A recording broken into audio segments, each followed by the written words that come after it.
Directions to Princeton Hospital. Getting directions to Princeton Animal Hospital. Directions to Princeton Hospital. Getting directions to Princeton Animal Hospital. Princeton Hospital. Here's Princeton Animal Hospital. It's about 2.5 miles south. Can you ask one more time? Like to. Hospitals near Princeton. Searching for you, popped open in.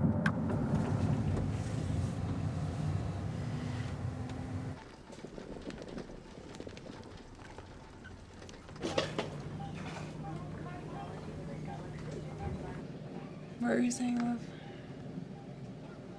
Just, one has to be careful. If you say too little, they can't help you. And if you say too much, they think you're a kind of mental patient.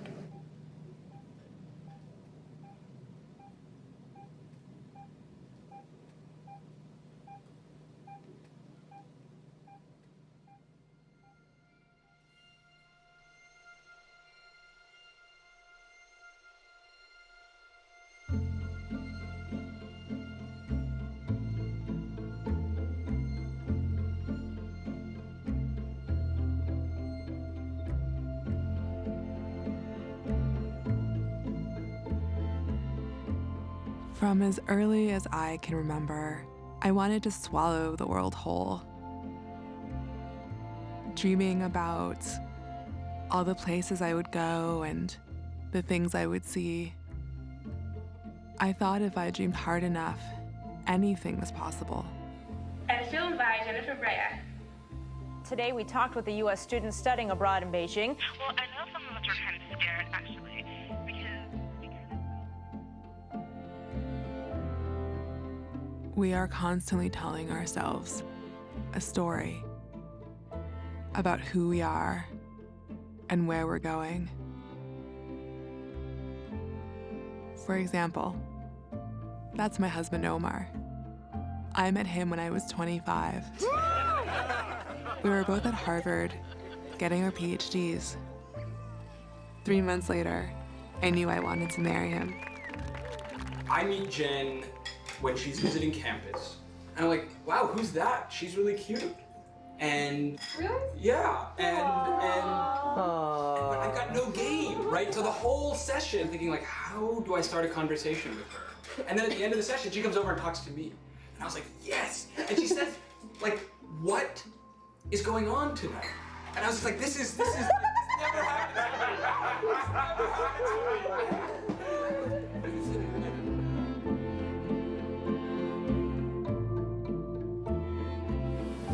Omar holding the back of the kayak, flailing all over the place to try to get in.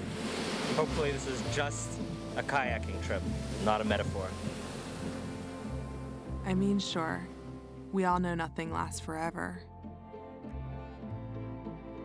I just thought I would have more time.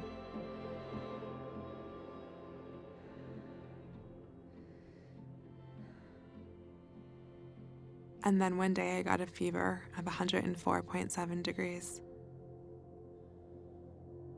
I got better, but something wasn't right.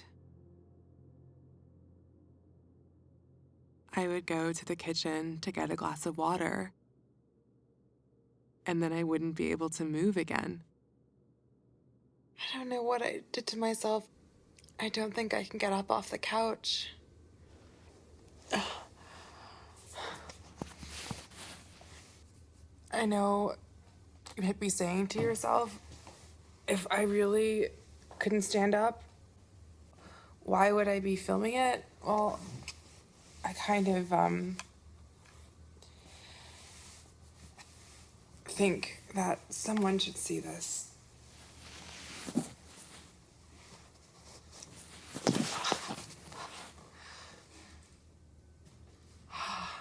That first year, I had 6 infections. Okay, turn off the light.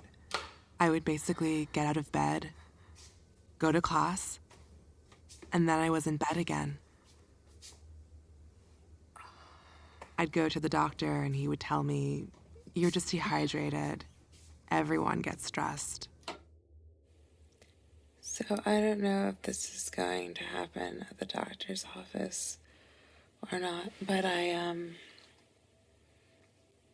figure it's good to just keep documenting. My right side of my face feels numb. I feel like my brain is misfiring. Sometimes I have these strange little moments where, like, my hand will make a fist and then I can't open it.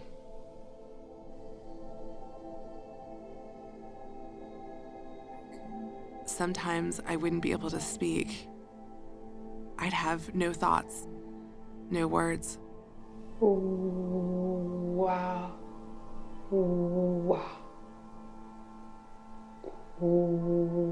Wow. I would be sensitive to light, and the slightest sound could cause excruciating pain.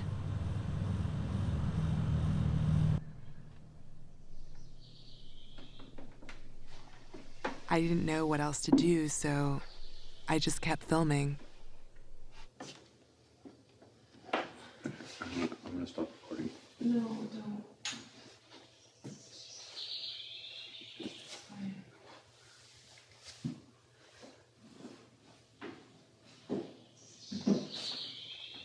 This is perhaps the least chivalrous thing I've ever done in my life.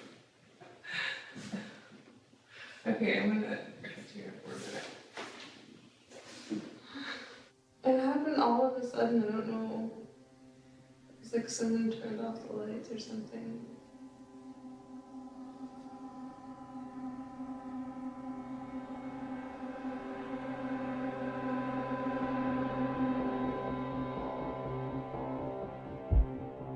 I saw every kind of specialist. Infectious disease doctors, endocrinologists, cardiologists, and finally a neurologist. My neurologist diagnosed me with conversion disorder.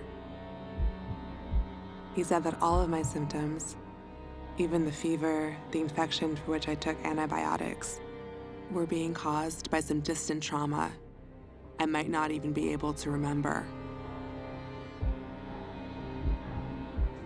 Either that, or I was just really stressed out about my final exams.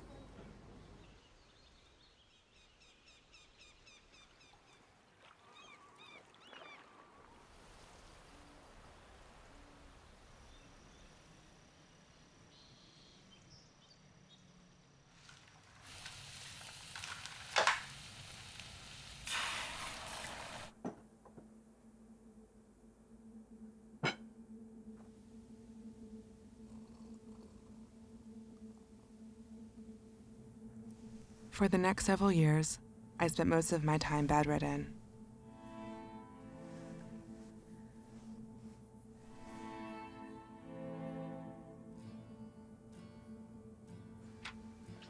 I thought maybe I had a rare disease. Maybe I was dying.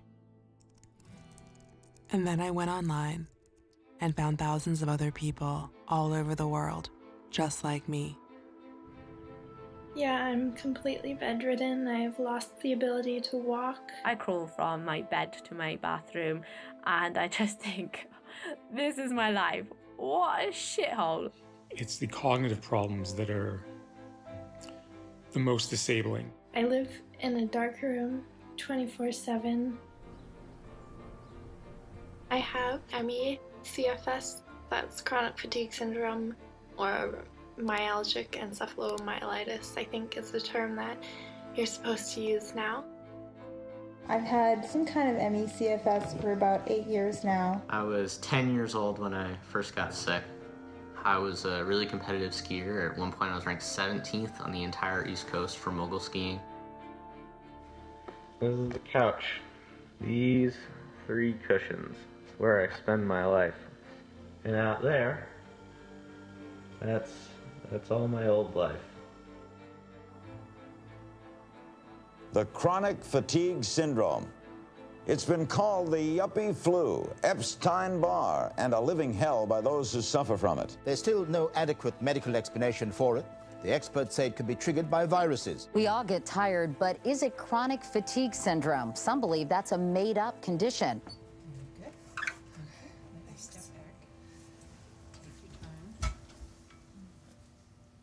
You have chronic fatigue, ME. You're in that percentage of people who are severely disabled. Based on your duration of illness, you are still in that category that we call in the sort of the acute phase. And the CDC statistics that if you've been sick 5 years, you're unlikely to recover. I agree with that statistic. People reach a plateau of function that's better than they were at baseline, but not that they have a full recovery. You receive mostly symptomatic therapy, but I know that's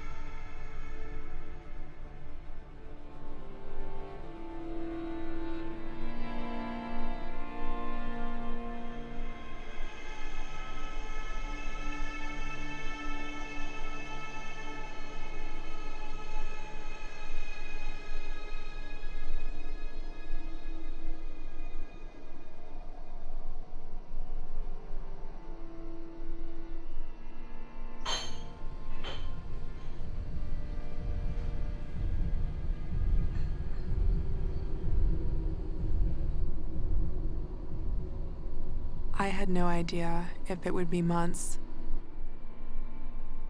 or years or decades. It was like I had died, but was forced to watch as the world moved on.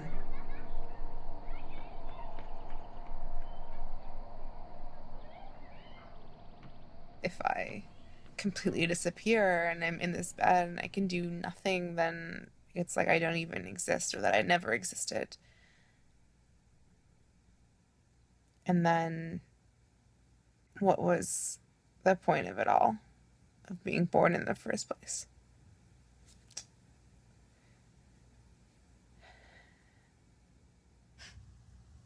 Yeah, and honestly, there are a lot of days when I just feel like I'm doing a good job by just holding it together and not killing myself.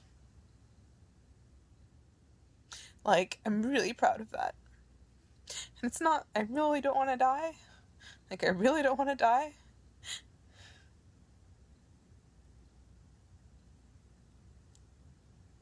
But at a certain point, it's hard to call this living, and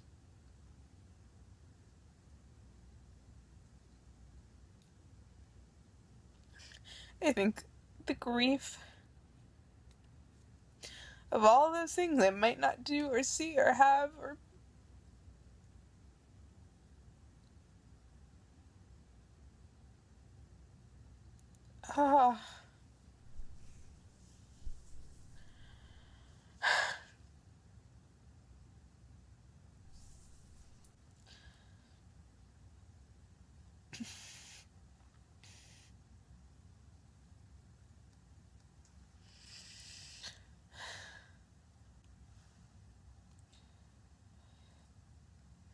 yeah, so it's sad.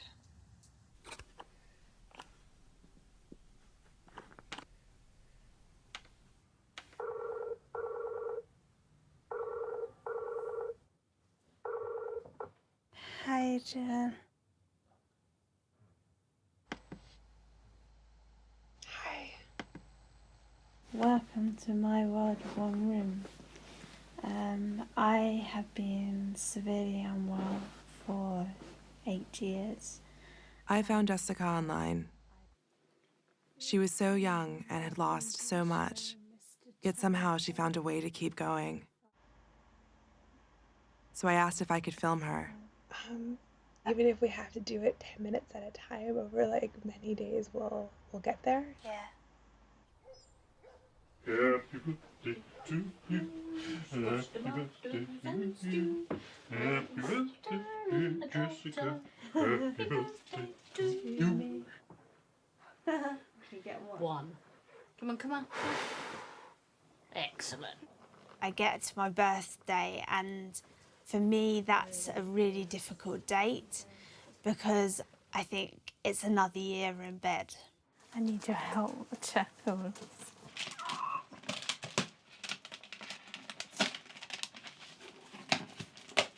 Too loud.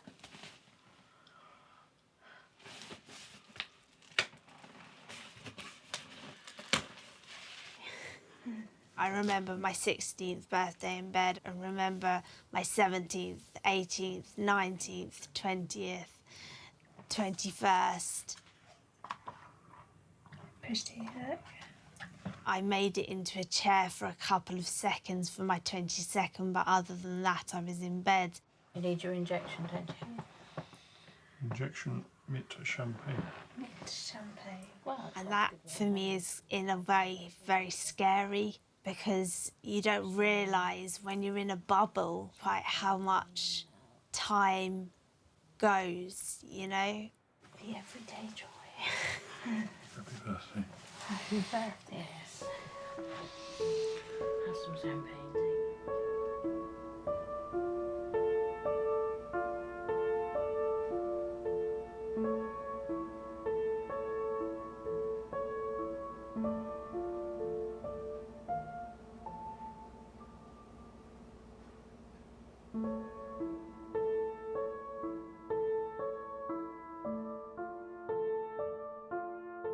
When I was 14, I suffered with a flu-like virus. I was sleeping all through school. And I had the teacher shouting at me saying, "Jessica, pull your head off that table." I remained in hospital for 4 years constantly. I was in a semi-coma. The doctors had no idea what to do. The nurses were getting frustrated at me for not getting better. They almost saw me as a lost cause. Very lucky to have a sister like you. You can't do makeup. Open. That'll do. I think it will. When you were in that hospital and you couldn't move or speak, how did you stay sane? I stayed sane because I can do lots of things with my mind, and I go to many different places all over the world in my mind.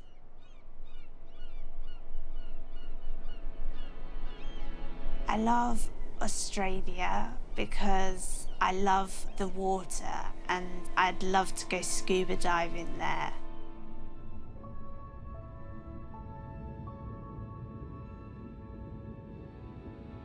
As I jump into the water and have that freedom of my body moving but there being no sound, and multitude of different colours of fish calm you down and relax you.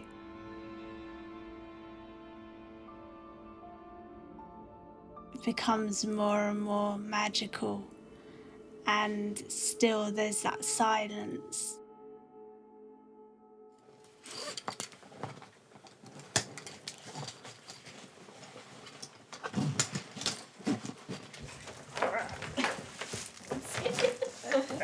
Awkward.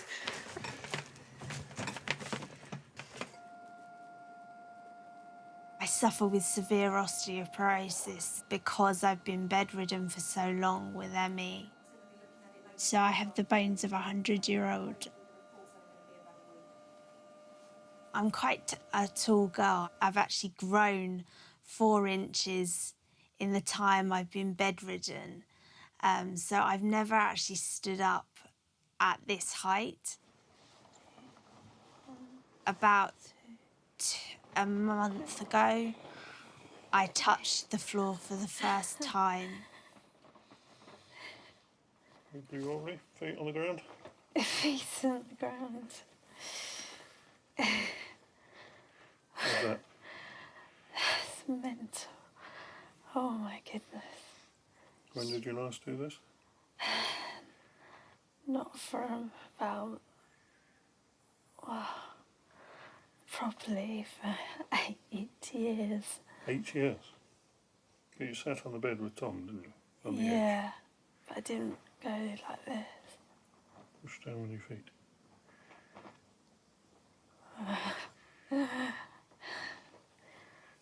Sleepy? Get up and down we go.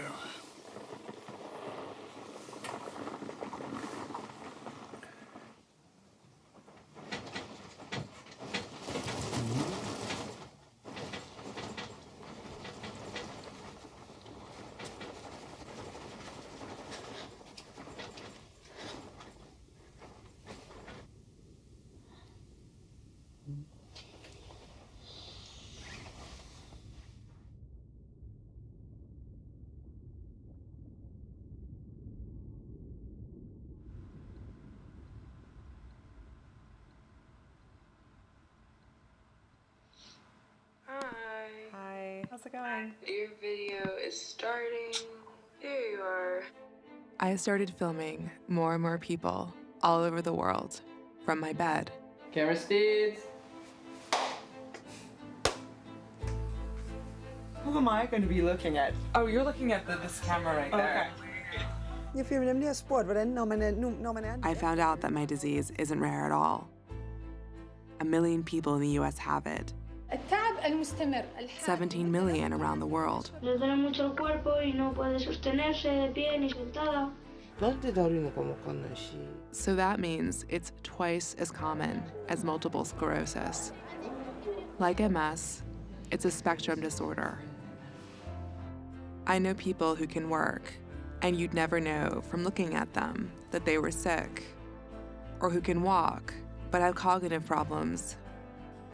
1/4 of us are homebound or bedridden, and yet we have to live with this stigma. Saw someone collecting the other day for ME. That's the one where don't feel like going to work today. Chronic fatigue syndrome. Yeah, I'm tired too. Jen? Jen?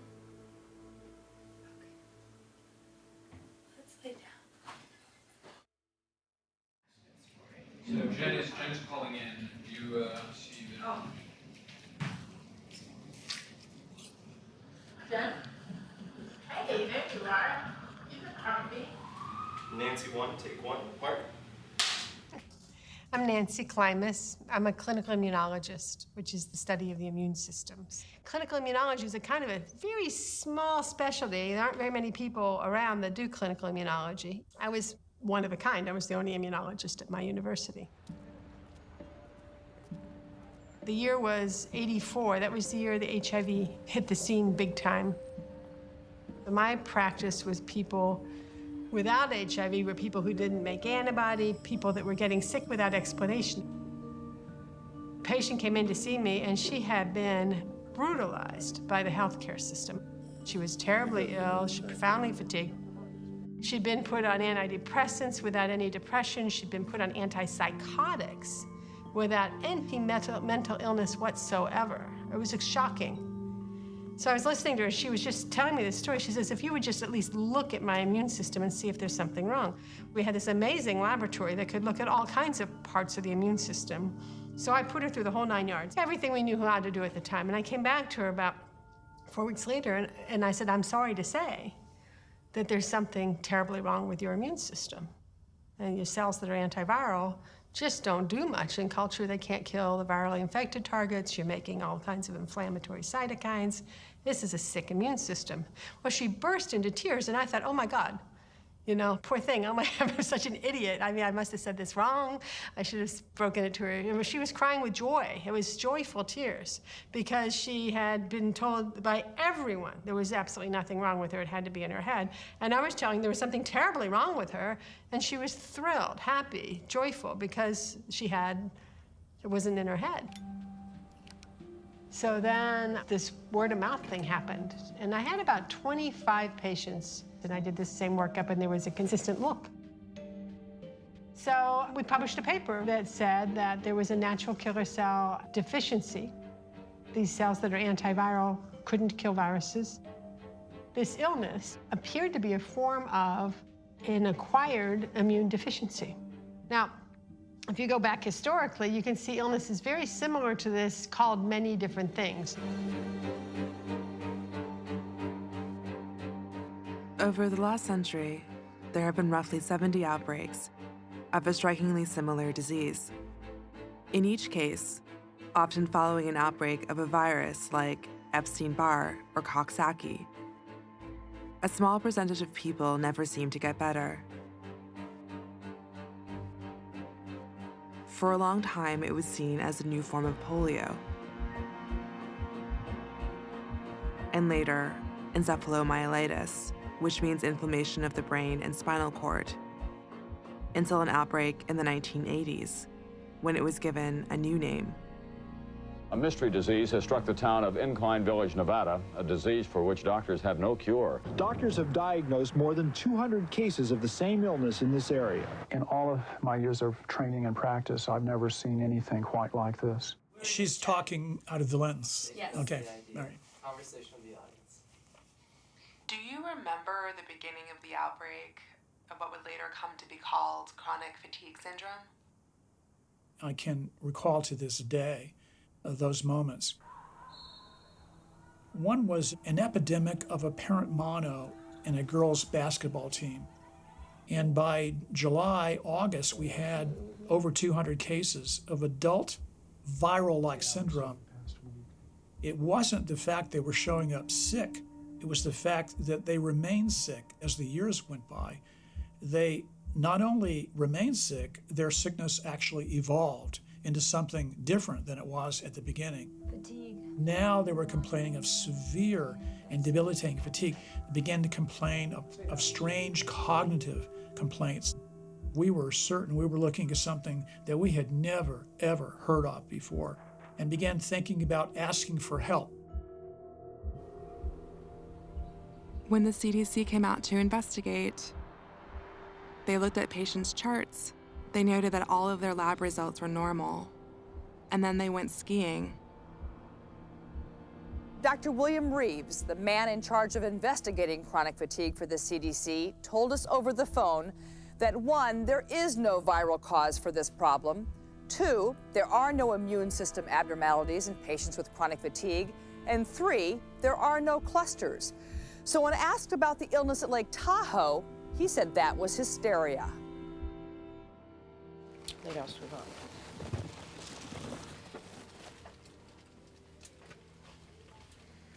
I was 2 during the Incline Village outbreak. 30 years later, we don't seem any closer. We know ME can be triggered by viruses and bacterial infections, but we don't know if the infection hides in places where it's hard to measure, like the brain, or if it's long gone, but leaves in its wake an autoimmune disease. There are now a handful of specialists, but most patients will never get to see one. I was lucky. My doctor prescribed me an antiviral drug called Valsite.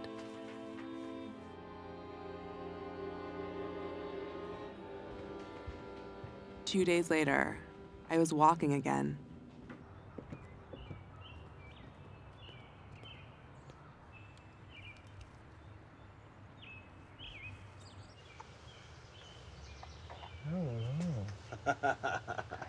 Hello, she sees you now. Hello. She sees you. You all right? I'm good. I'm doing awesome.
sorry, please don't.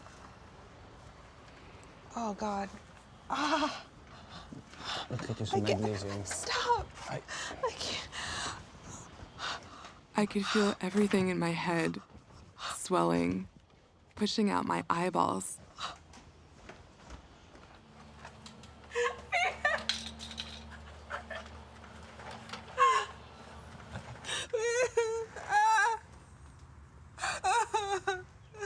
I would try to speak, and the sounds that would come out of my mouth would be gibberish. I can't understand love.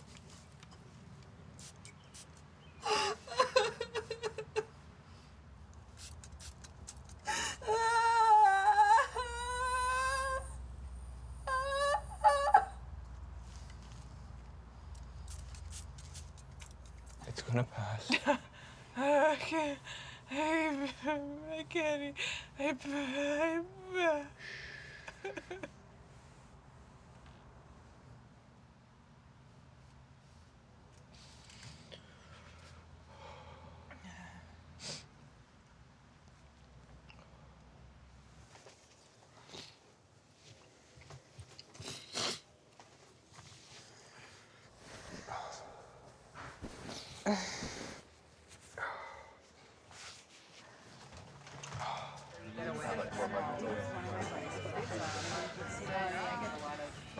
How's Jen?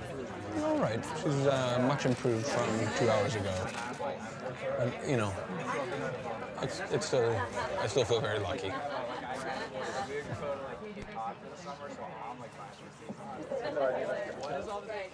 Thank you. And fatherhood? I can't imagine any other way. Yeah. Yeah. There are moments where I see us through other people's eyes, and somehow that's much sadder than when I'm just kind of living our life together. This is normal for us. Like It's so normal. And it's only when other people observe how not normal it is that I'm forced to recalibrate and sit with how hard this is. You know what it is about being observed? It's that people feel sorry for me.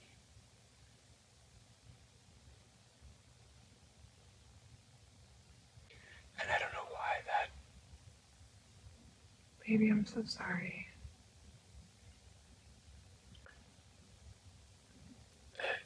It's a nerve.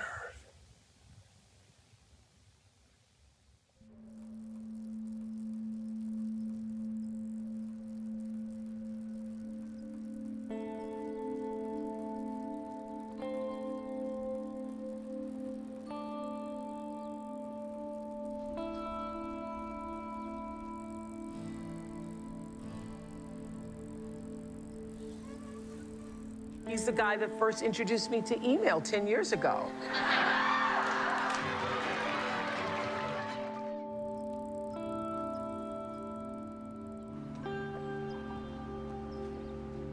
Technology is not something that is oppositional to black people. Technology is opportunity. When I met Omar, I thought, here's a guy who's gonna change the world. Another movie, I think I've got one, The 40-Year-Old Intern. Now I feel like if he's with me, he can't become the person that he was meant to be. I think there's definitely a sense on the internet that he is the first member of the internet kind of generation to become a president. What's impossible to capture is just how hard this is day in, day out.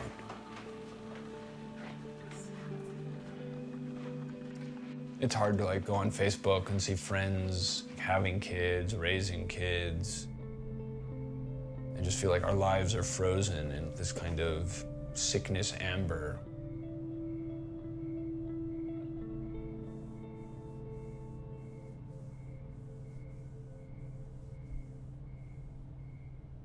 I can't be anybody's mom like this. I can't be anybody's wife like this. I don't feel like I'm a person. I haven't showered in forever in my hair.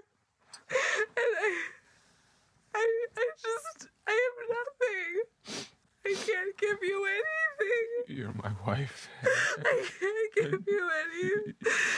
And you bring joy into my life every day.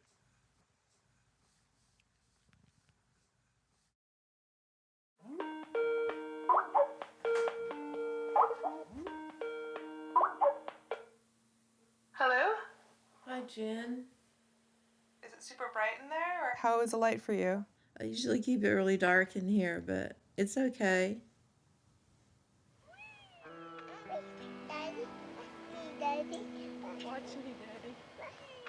Before I got sick, we just lived, husband and wife.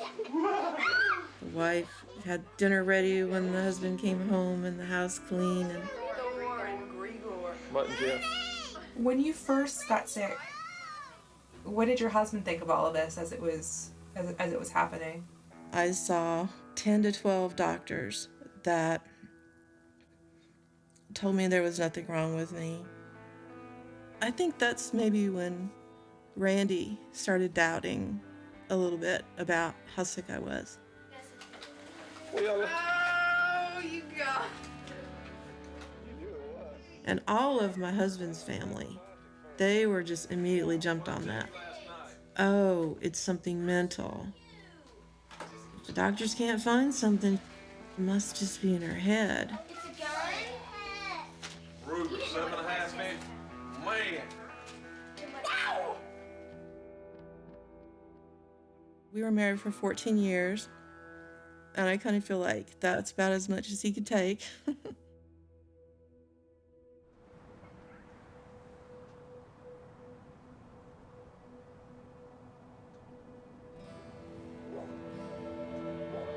It was really scary when he left.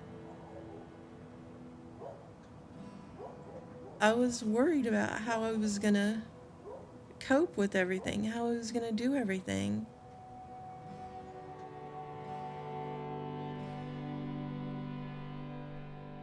I had some struggles with my faith.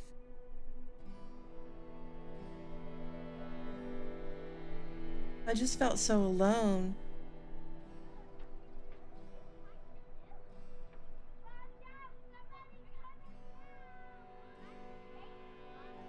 I honestly don't have any friends now.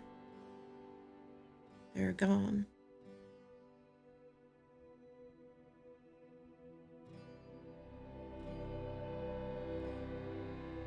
The only people that never questioned me were my children. Somebody see them. Hey, Jessica. Hi, Jessica. I remember Jessica, before she had gone to school, she would clean the house and vacuum and do all this stuff for me. So they just kind of took over when he left. They just jumped in there for me. I missed graduations. I missed ball games. I missed things that mothers don't miss. But I was with my girls more than anybody I know was with their kids. Did you see my back bends? Yeah. Aren't you proud of me? Yeah, I'm real proud of you. You know, they would come in my room and sit and we'd talk for hours. That's the most important thing about being a mom, is when your kids need you, you're there for them.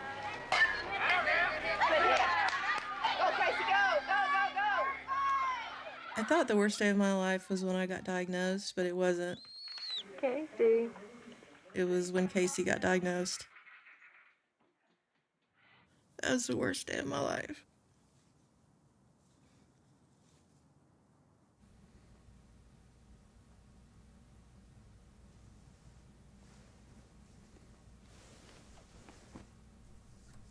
I was in denial at first. I didn't want to think that was even a possibility for me to get what she had. Probably a good 6 to 7 months after I had been very, very ill, I found a neurologist. And he said, well, I have good news and bad news. And the good news is I figured out what you have, and it's chronic fatigue syndrome. The bad news is there's nothing we can do, and you're going to have to go home and wait it out. Wait for a cure. The bubbles, swimming in the bubbles. Very good. Bobbing. Very good. Annabelle's asked me before, why are you and Grandma both sick? And what does that mean? Am I going to get sick? I don't think she's scared necessarily, but she's definitely asked questions, and I don't really have answers. Who wants onions? I'm kind of hungry still. I ate one. My dad did not believe my mom was sick. He says up until I got sick. But when I got sick, it just, I guess, jolted him into believing, wait a second, this is real. I don't see anything. Grandma says hi, Annabelle. I think Casey deals with this disease like she does because she saw how I dealt with it. And it didn't stop me from being a mom. Can you see? My arms are getting tired. Can you still see it? Having kids with this would be the hardest thing you'd ever do. And it would be the best thing that you'd ever do. You'd be a great mom. You'd be a great mom.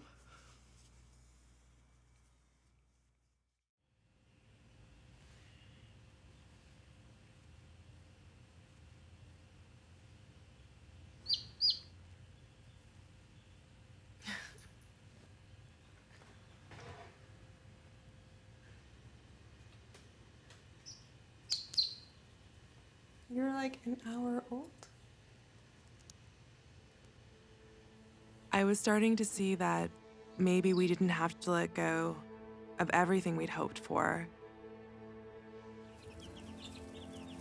But I still had so many basic questions. If we had kids, would it be safe? Could my son or daughter get what I have?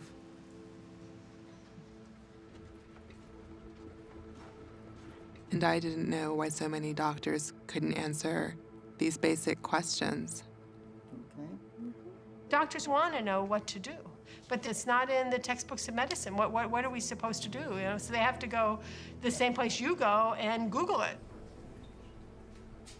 In the United States, we're still graduating class after class of medical students that haven't even heard of this illness and where to even look for its diagnostic criteria. The name, this chronic fatigue syndrome name, has been part of it. And let me be a feminist for a moment. Being a woman is part of it. 85% of the people with this illness are female.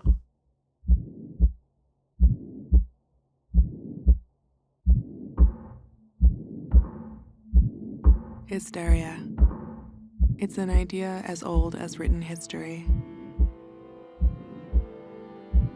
The Egyptians thought it was caused by a wandering womb. The Greeks blamed sexual deprivation. Sigmund Freud, repressed memories.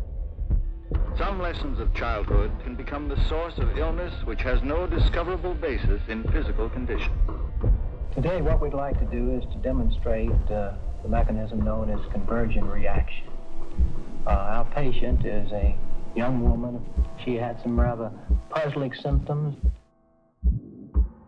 We now call hysteria functional disorder or conversion disorder, which is what I was originally diagnosed with.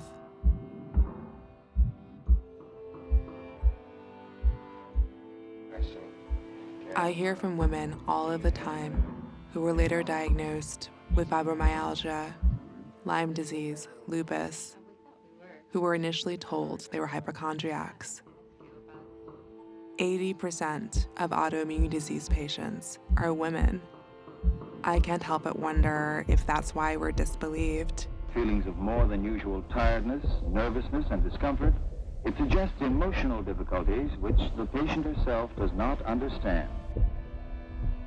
The problem with psychosomatic diagnoses is that they can never be proven. They are names we give to illnesses when we can't find a biological cause. But that doesn't mean there isn't one. The patient, as you could see, is a rather dependent girl, a girl who, under many circumstances, cannot admit to angry feelings. This is the story we tell until doctors can see our disease from the outside. MS was called hysterical paralysis, right up to the day they invented a CAT scan machine. Because now we had the capacity to look at the brain and see those great big white spots of demyelination. So it went from hysterical to real. We used to institutionalize women with hysteria.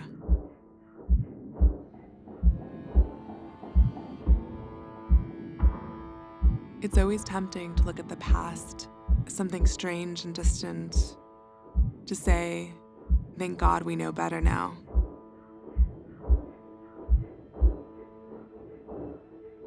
But what I could never have imagined, had I not gotten this disease, is that we're still doing this.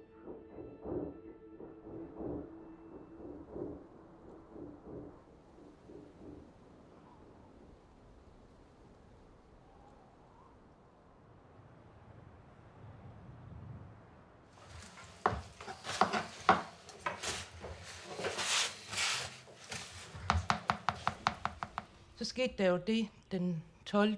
februar sidste år. Og ligesom jeg afventede bare, at Karina var klar til, at hun skulle have morgenmad. Så bankede det på døren, og jeg kunne bare høre på den måde, de bankede på, at det ikke bare var en ven eller en nabo, der kom på besøg, fordi det var sådan meget hårdt og insisterende banken. Og jeg lukker op, og udenfor i forteltet, der står der 5 betjente. Jeg giver bare i chok, fordi man kunne jo se, hvad det var, der skulle ske.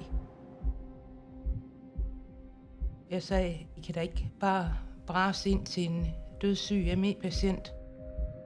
Og de sagde jo, enten lukkede jeg op for den, eller også ville de sprænge døren. Jeg er jo på arbejde. Men så ringer en telefonen, og jeg kunne se, det var Karina. Og jeg tager den jo så, og så siger hun, far, hjælp ind på værelset. Og så kører jeg, springer og se i bilen, og så siger jeg til jer, at jeg kører hjem, der er nok alt hjemme der. Og så da jeg kommer kørende herop, så kan jeg godt se, at de der 4 betjente der. De var jo, kunne jeg så se, de var jo både bevæbnet og alting. Så kørte de med Karina, uden vi var oppe og sige farvel eller noget, så vi må ikke engang se hende eller noget. Der lå en sal, at hun var fjernet, og vi ville høre nærmere. Vi fik ikke engang at vide, hvor de kørte hen.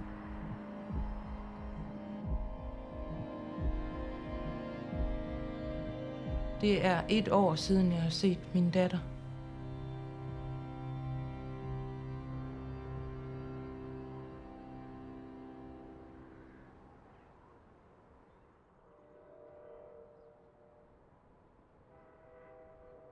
In Denmark, the health authorities do not recognize ME as a physical disease.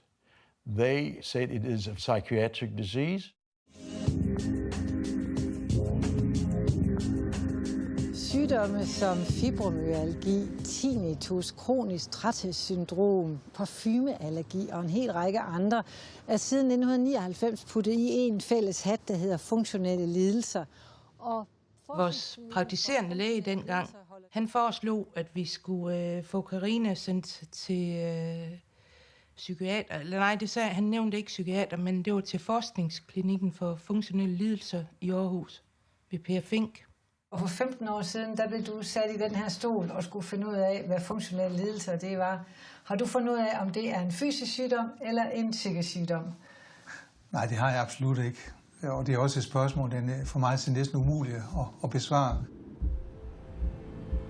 Helt i gamle dage kaldte man det hysteri og hypokondri. I dag kan vi se, at det er ikke sådan noget indbildt. Men de metoder, man anvender i psykiatrien, og den anskuelse, man har i psykiatrien, er dem, der bedst kunne forklare det her fænomen. Den anden del af det er også, at meget set, det var langt det mest fascinerende at arbejde med psyk. For er der ikke også nogen, der bliver vrede over for at vide, at de fejler noget, der tangerer noget psykisk, når de nu har fysiske symptomer? Når vi først får snakket med folk om, hvad det er for noget, det er som regel på grund af fordomme eller andre ting, at man tænker på den måde. Når vi først får forklaret, hvad det er for noget, er det ekstremt sjældent, at vi får nogen, der er vrede over det. Det kan selvfølgelig forekomme, men det er altså meget sjældent nu om dagen, at vi har de problemer.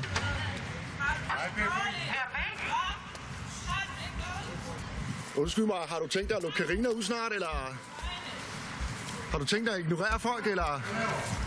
Befri Karina! Befri Karina! Karina is only being seen by the psychiatric doctors that took her away from her parents. She's not been allowed to be seen by any other doctors. That's where the fight really started. When I first heard of this story, I could hardly believe it. But I learned that in many countries, doctors have been removing severe patients from their homes for decades. This is their general idea. Your symptoms are being caused by false beliefs you have about your illness. Your parents indulge these beliefs, and this has kept you sick. So removing you from their influence is the only way you can get better. Do you know what you were accused of? Jamen, det var vel, at hun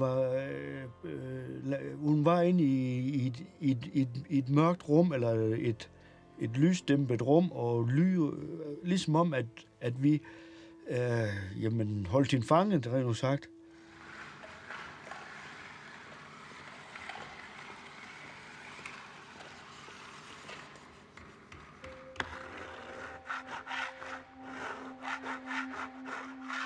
Det er uhyggeligt, ja, at man ser bare der og har i det ise, at du går bare derhen og sparker dør ind.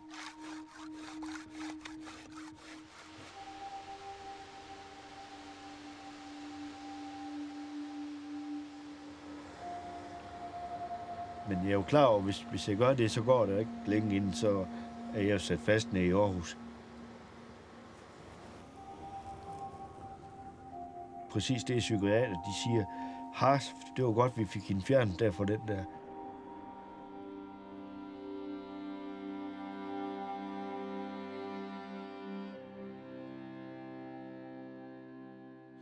Det er næsten nødt til at sætte ord på, jo. Hvordan man har det. Fordi det er det værste, når det går ud over ens børn altid, jo. Det er jo sådan, og det er det bedste, vi har.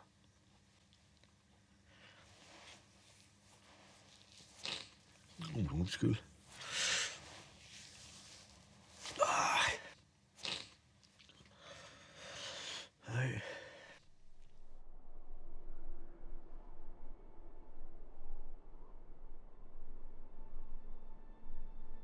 Maybe it's harder to see the harm when it's caused by good intentions.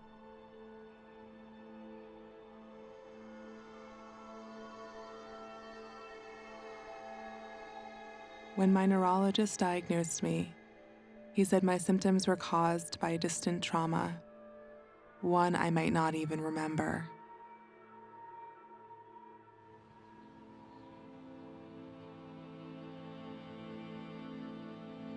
So I walked home. In spite of the pain in my legs, the burning in my brain. Yes, I did. Smarter than the 13. Did you have help? No. My body was screaming, but I ignored it because he told me this has no biological cause.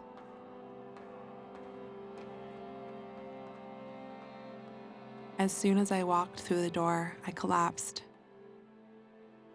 That was the last time I ever walked that far.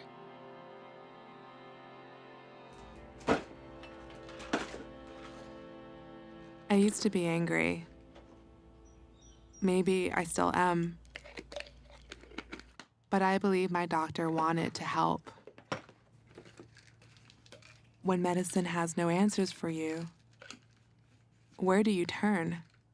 I have the cure to motherfucking chronic fatigue. I cured my chronic fatigue with a high-carb vegan diet in 3 days. Started eating the good foods, the whole foods. Balance your chemistry, acid-alkaline balance. 2 dietary supplements that can really, really help.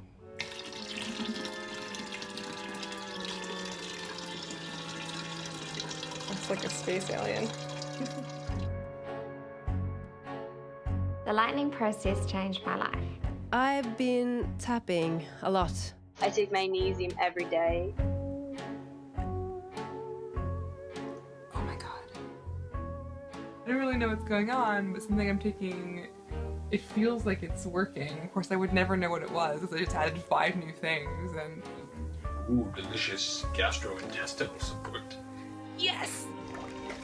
I feel like I'm Betty Flintstone, you know? Like, this is some crazy prehistoric dinosaur food. Whoa! But my husband is sort of thinking a little bit about fecal transplants and self-administered hookworm. I think even I have certain lines that I,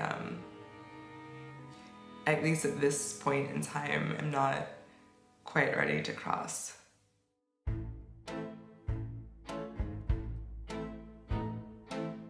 It's like the craziest high school science experiment you've ever done. It's just technical enough to feel like, wow, I'm doing something kind of novel and scientific. So the goal is to basically stun the worms and they drop out of your gut.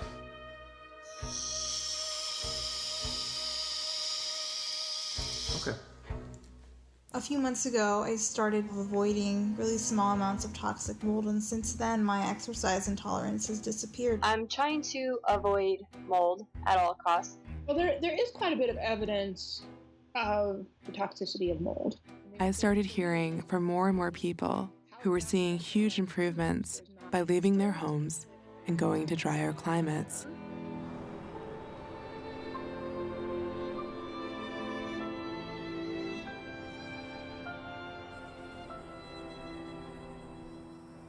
Will strategically reducing my mold exposure make me a better lover? Are you okay with this? I'm okay with this. But you think it's got a little crazy. This is you letting off a little steam. There's no way to approach this except as crazy. But just because it's crazy doesn't mean it's wrong. But there's no doubt that it's crazy.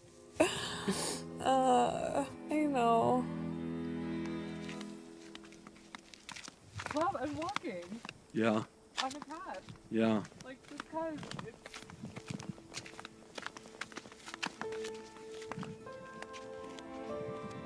Easy, Trigger. You gotta come back up there. Don't.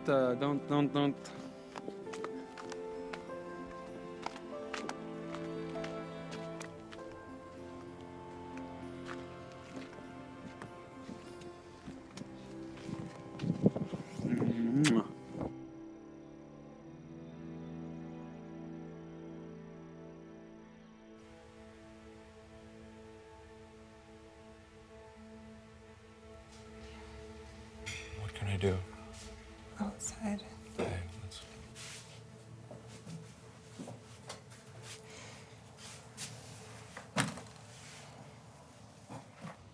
Feeling better? A little. I know that seems really hard, and it is, but like, just think of the gift that we live here and that there's space. How is that a gift if it makes you sick? It doesn't just touch clothes. It doesn't just touch the car. It doesn't just touch the house. It doesn't just touch like where we live. Like it potentially touches every aspect of our lives, and that's scary to me. If you could have the signals that I have for like an hour, I feel like you would, like everything would change. Right, and conversely, if you lived with this total absence of these signals, you would feel insane every time you're making some great adjustment in your life for something that is... You can't see or touch or taste or experience. Totally invisible.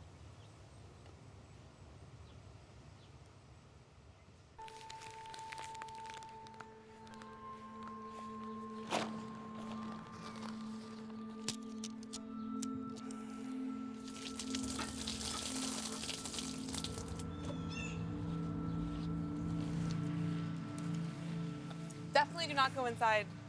Okay, you see... Or get too close, honestly. That's an impossible request to not get too close to it. I'm saying you could like be wearing mold-free clothes when you're around the tent. Why don't I take off all my clothes? Yeah, do that. So there's a hook here. I'm trying to be serious, love. And I'm trying to be serious. There's no way for me to not touch the tent and assemble the tent. You could I think what I'm trying to say is I realize that being in mold-free clothes is probably better for interacting with our home. Would you mind changing? Into what? Like these were mold-free. You sniffed these. These were mold-free. Yeah, but you went inside the house. I didn't want you to change into mold-free clothes. I wanted you to change into clothes that you can wear in the house. I cannot change clothes every time I walk in and outside the house. That is. When you're our new house, or my new house at least, you have to be very careful. Otherwise, you have to buy a new tent and do it all over again, which is kind of silly. Hey, what do you want me to do right now? I think you should probably shower and put on new clothes. Okay, well, then you're on your own for now. I really don't make the rules. You have to appreciate, it feels insane. Like, I changed my clothes an hour ago, now I'm changing them again. It's like, it's a little maddening. I'll just avoid you like I'm the plague.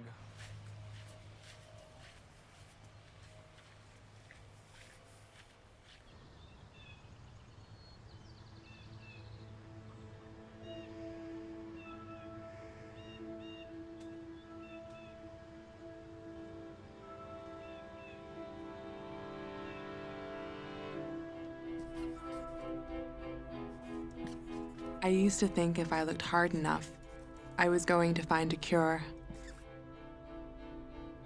And I have found a lot of things that have helped. The antivirals, mold avoidance, even some of the supplements. But I'm not going to figure this out on my own. Inside every cell, there's your energy-making machine. It's called a mitochondria. So in this illness, each individual cell can have real problems capturing the things they need that your body uses to make energy, like oxygen and glucose. At a cellular level, you become less and less effective, like a wound-down clock. If our neurons don't have enough energy, we can't think. If our immune cells don't have enough energy, we can't fight viruses. And if our muscles don't have enough energy, we can't move. Okay. But where you can really see it is when we crash, after physical or mental exertion. Our cells give out, and all our symptoms flare. Dr. Klimas's team can actually track this crash point on a metabolic level. There's two different kinds of energy. There's aerobic energy, and there's anaerobic energy that you get from the cell itself. We teach people how to stay in that tiny little space of aerobic, and it is little. Sometimes it's 2 minutes, sometimes it's 3 minutes of effort. You can safely operate in this space without crashing. Okay, you're good. The minute that you go into the anaerobic space and you ask the cells to make energy, you're in big trouble, because you don't have it. I think this is half the reason this disease is so hard to understand. Why someone like me can be walking one moment and look completely normal, and then a few hours later, crash in bed for days. I feel like I'm this broken battery that's stuck at 10%. And when we crash, we disappear, so you never see us at our worst. I was amazed to find out how many questions we've never really asked. Why do more women get it? Is it genetic? And why, 30 years into it, are we still no closer to a cure?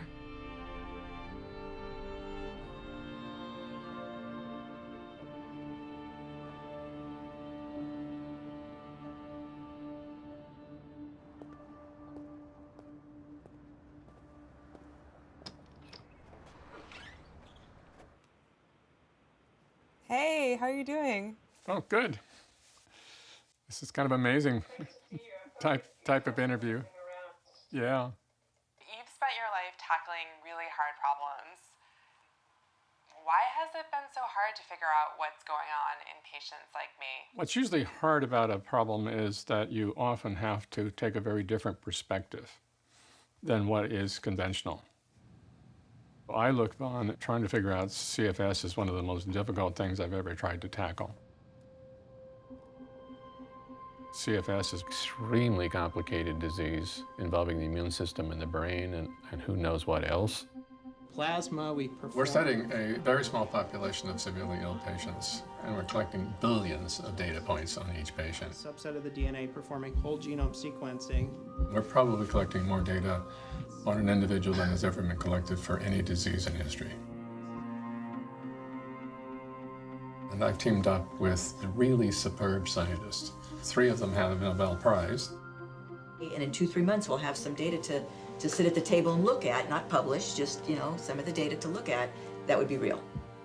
Almost exclusively the organization that funds medical research is the National Institutes of Health.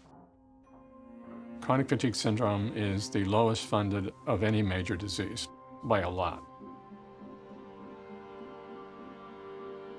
Many of the people that are at NIH have in the past not believed it's real. So why would you fund something that's not real? I've written 2 applications to the National Institutes of Health.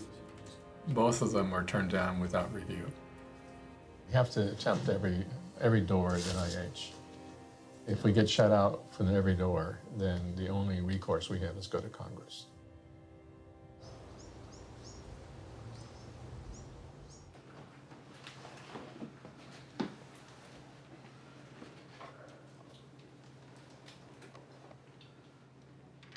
With his, what's called TPN, total peripheral nutrition. So that's all he gets for food. The speech center gets affected. It's probably been a year since he's talked.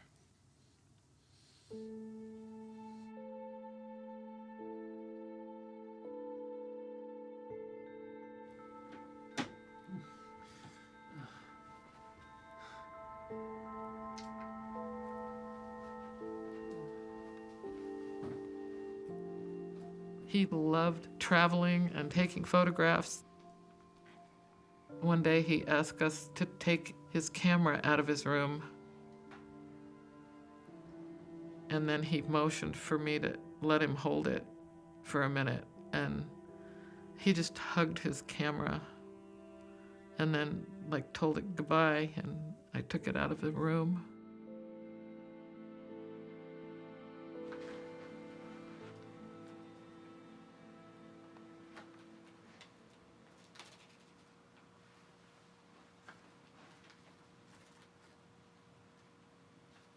He was my best friend. It's hard to find somebody that knows you like your sibling does when you're close like that.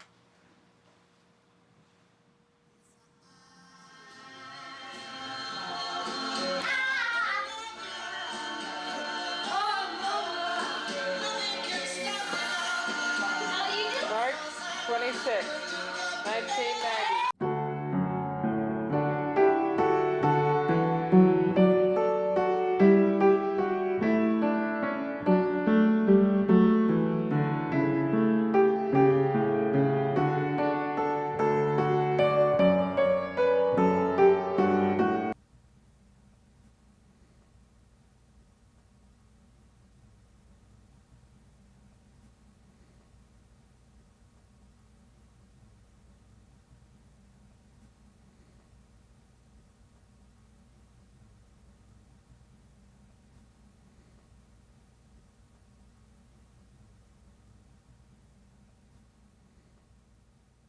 I gotta try to rewrite this grant and put it in again.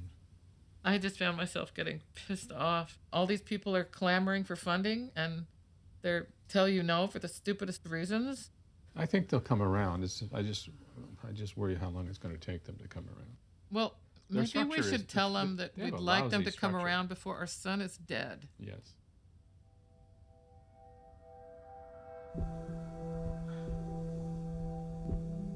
I'm working against the clock. How much time does he have? Will it get to the point where some of his organs start shutting down or something like that? I worry about that.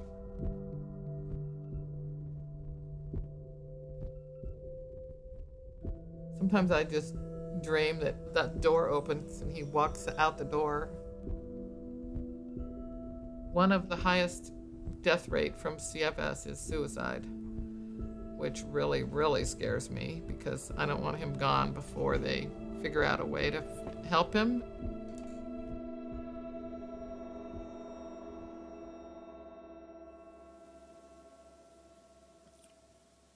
I can't do it for much longer. I don't.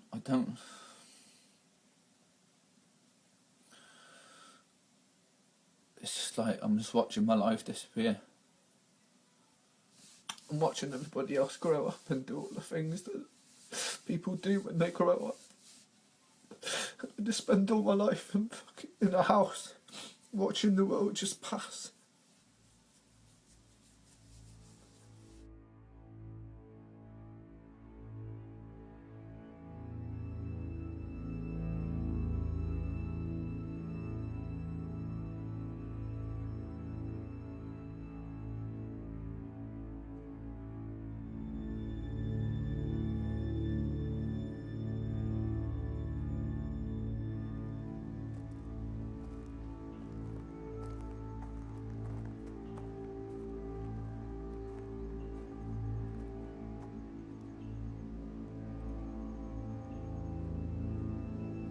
We've lost so many people. I hear stories of other children ripped from their home by police.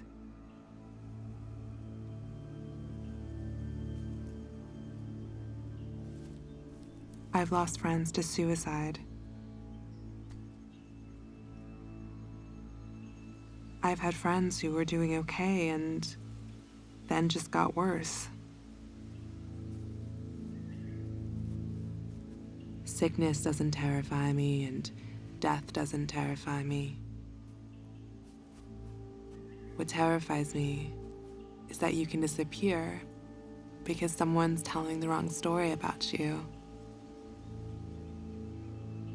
I feel like that's what's happened to all of us who are living this.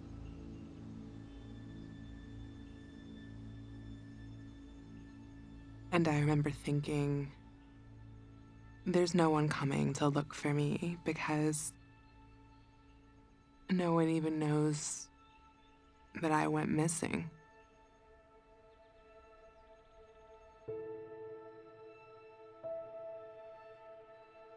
All of those things, those really simple things.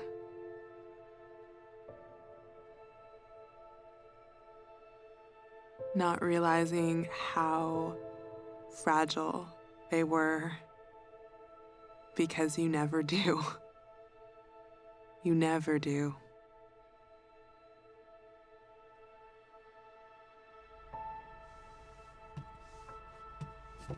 That life was gone. But here, I had this new one. And I had to fight for it. Hello, everyone. Welcome. I think we'll probably have more people joining us in the next minute or two. I'm from the Netherlands. I'm here with Arlette only, I think. Hi, Sebastian. I'm from Hamburg. In South Africa, we're very much behind The doctors really have zero clues, you know, they don't know anything yet. We're kind of both organizing a day of protest as well as organizing individual protests. People obviously are going to find it very hard to get to these protests. I'm not somebody who's ever done protests before. I have no energy to do one. You can still be out there in, especially if you've got a wheelchair that reclines, but also in a lawn chair. The only way anything is ever going to change is if people can see us.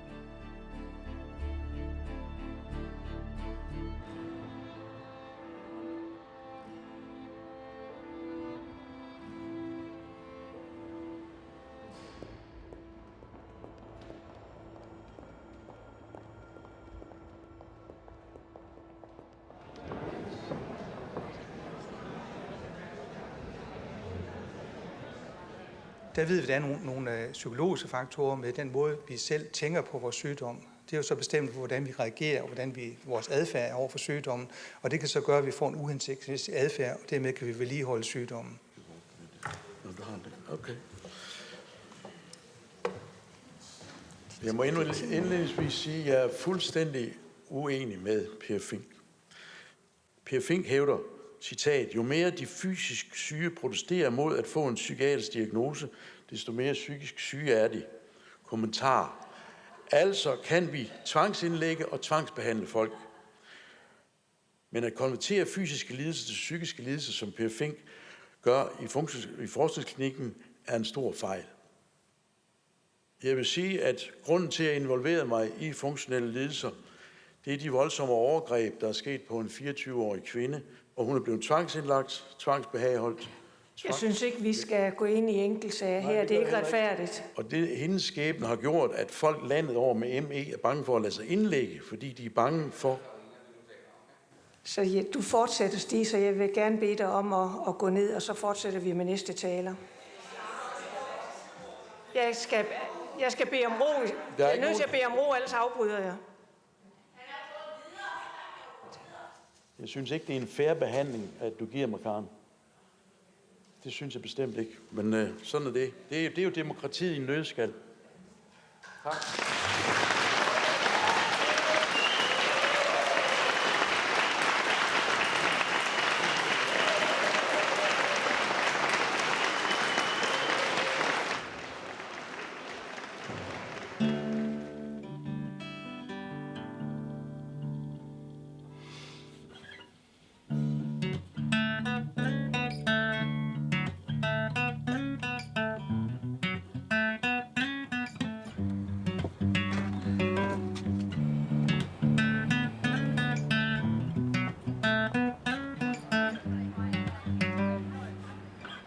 It's alright, it's okay. I'm feeling brave, gonna face this day. It's okay, it's alright. No tears will kiss my cheeks tonight, and it's all good, and I'm just fine. My words ring out like hollow shells. Just slow down, it takes time. The time moves slow, I know this well. And my heart breaks 1,000 times a day. For every hope that dies, another one takes its place. Because I have the strength of a mountain, and I've got the courage of the deep blue sea, and I have the heart of a lion, and the stars burn bright inside of me. And although you test me, my God, I stand so proudly. Can't you see that I have the strength of a mountain, and I'll take all you throw at me. I'm here on behalf of my son Gordon, who is 22. He's been sick since he was 12. We're live in Dallas, Texas for Millions Missing for... Mein Name ist Anja von der Deutschen Gesellschaft für MECFS.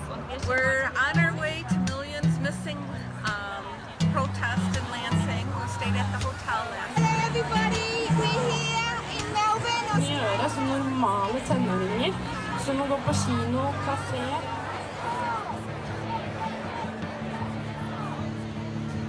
Our governments across the world today do not see us, do not take action on this crisis, then this pattern is due to repeat itself.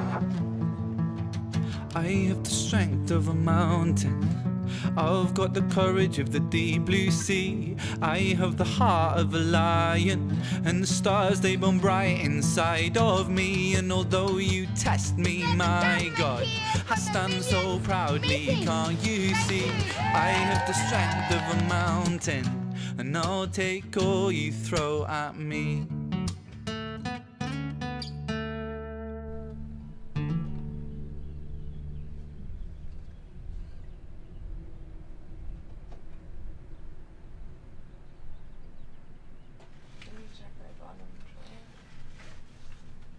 Every time you do something you love, I know you're going to end up paying for it. Thank you so much. Great, thanks. Thank you. But I also know that's what makes you feel alive. Nice to see you all. I know you keep saying like not to think of it like this, but I just feel like I'm like robbing you and I'm hurting you, and I think that's just really hard. And all I can tell you, love, is I am so grateful that you are in my life.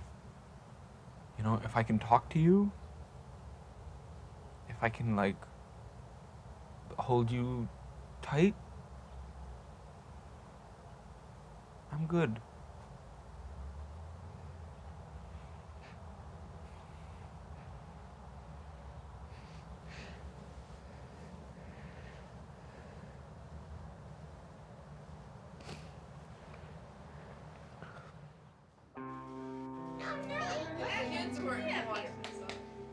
I remember the first time I saw you, you were getting out of the car and your mom was in the car with you. Yeah. And I thought how cute you were, but wholesome. Yeah. Randy, come help. I'll just record you sitting over there. When I left, I honestly thought you would get better. I thought that at this point, if I'm gone, I'm not a crutch for her, and she'll have to get better because she'll have to. I felt like if I took care of you guys financially, that everything would work out for you guys and y'all would wind up being happier. And I made choices that I regret. And I don't know if there's enough life left in me to make it up to you, but I will try.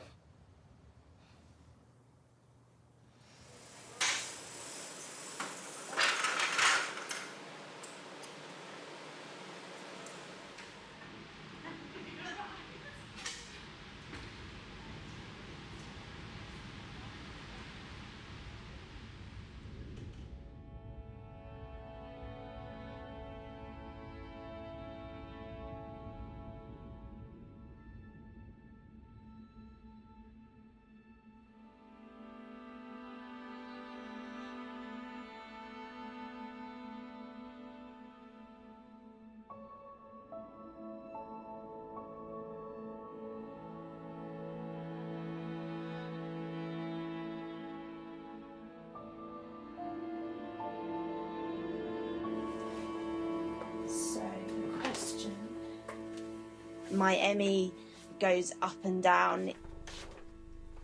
I spend most days in bed.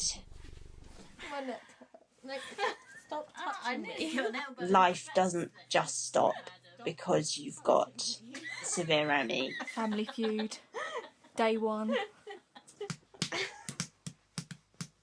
Not that hard, really. So even though I've been stuck in a room or my parameters are so small, I've still lived. Is it recording? Yep.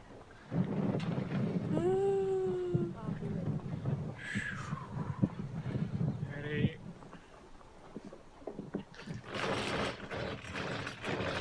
Oh.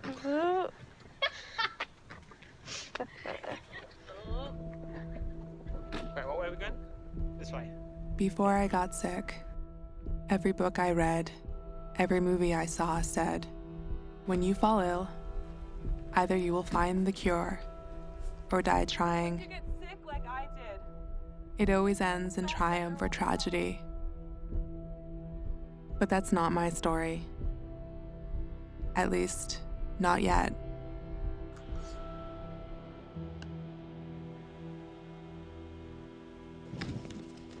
Jennifer, can you hear me? Yeah, I can. All right, can you see it framing? All right, I'm ready.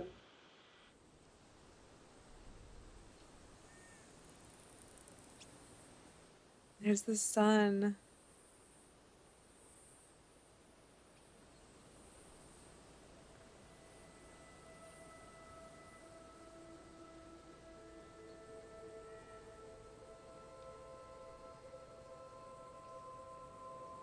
And somehow it's almost as good as actually being there.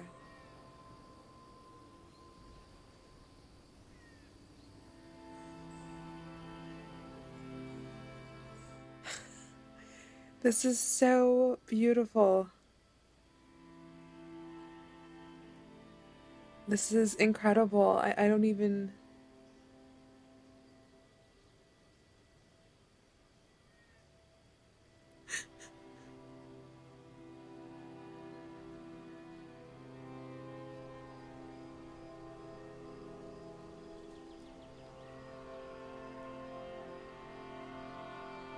You have to be able to hold two things in your head.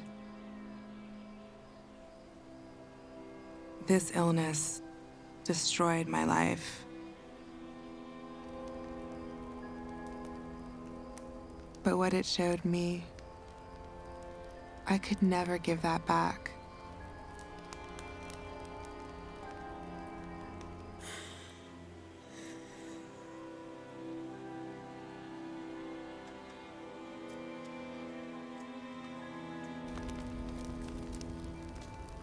I want to be well. I want to wake up tomorrow and be well. And yet, I am grateful for every inch of my life.